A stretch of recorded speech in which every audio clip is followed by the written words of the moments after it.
പാതിരാത്രി 3 മണി. എങ്ങും കനത്ത നിശബ്ദത. ഒരു വലിയ കൺവെൻഷൻ സെന്ററിൽ നിന്റെ റിസപ്ഷൻ പാർട്ടി നടക്കുകയാണ്. അതെന്ന് പറയുമ്പോഴത്തേക്ക് അച്ഛൻ്റെ ബന്ധുവാ. Okay, hi hi. അവരൊക്കെ പിള്ളേരല്ലേ? ഓക്കെ, നമസ്കാരം. ഭയങ്കര ചൂടല്ലേ? ഒരു 2-3 മണിക്കൂർ കഴിയുമ്പോഴത്തേക്ക് പാർട്ടി കഴിയും. അത് കഴിഞ്ഞ് വീട്ടിൽ പോയി നമുക്ക് റെസ്റ്റ് എടുക്കാമല്ലോ. ഓക്കെ. ഡേയ് കയറുക. ഡേയ് സുഖം തന്നെയാടാ. അമ്മയൊന്നും വന്നില്ലടാ? ഓക്കെ, ഇതാണ് എൻ്റെ ആള്. എടാ അച്ഛേ, നിനക്കും വേണ്ടടാ ഇതുപോലെ എടുത്തി. കോളേജിൽ ഞാൻ ഭയങ്കര ഒരു ചിരി പടർത്തിയായിരുന്നേ.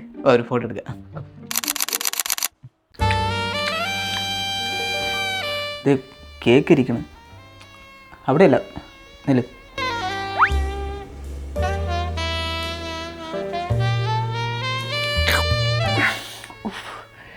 ഞാൻ കഴിച്ച കേക്കിന് പോലും ഇത്ര രുചിയില്ലായിരുന്നു കേട്ടോ.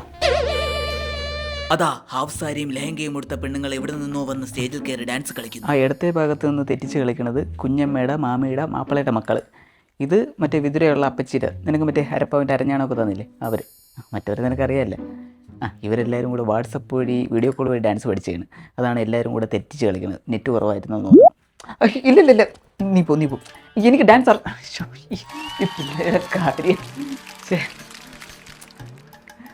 तुझ में रब दिखता है यारा, मैं क्या करूं.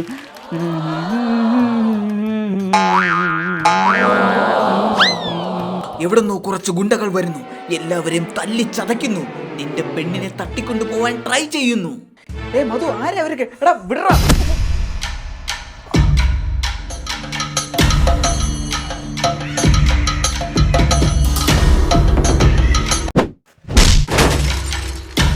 എൻ്റെ പെണ്ണിനെ തൊടുന്നു. കുഞ്ഞമ്മ, വല്യമ്മ, ചെറിയമ്മ ഇറയത്തോട്ട് പോ. നീ അകത്തോട്ട് പോ. അകത്തോട്ട് പോ.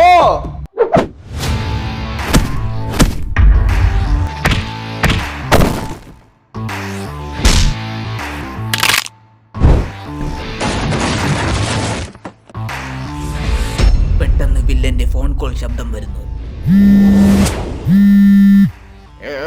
നീ എന്താ വലിയ ഹീറോ ആണെന്നാണോ നിന്റെ വിചാരം? ഒരു പെണ്ണിൻ്റെ ധൈര്യം എന്താണെന്ന് നിനക്കറിയോ? അവളുടെ കൂടെ ആണൊരുത്തനുണ്ട് എന്നുള്ളതാ.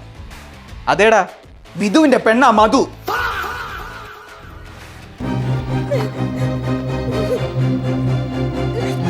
എല്ലാം കഴിഞ്ഞ് നിന്റെ പെണ്ണിന്റെ തോളിൽ കൈയിട്ട് സന്തോഷത്തോടെ നീ നടന്നു നീങ്ങുന്നു. Happy ending.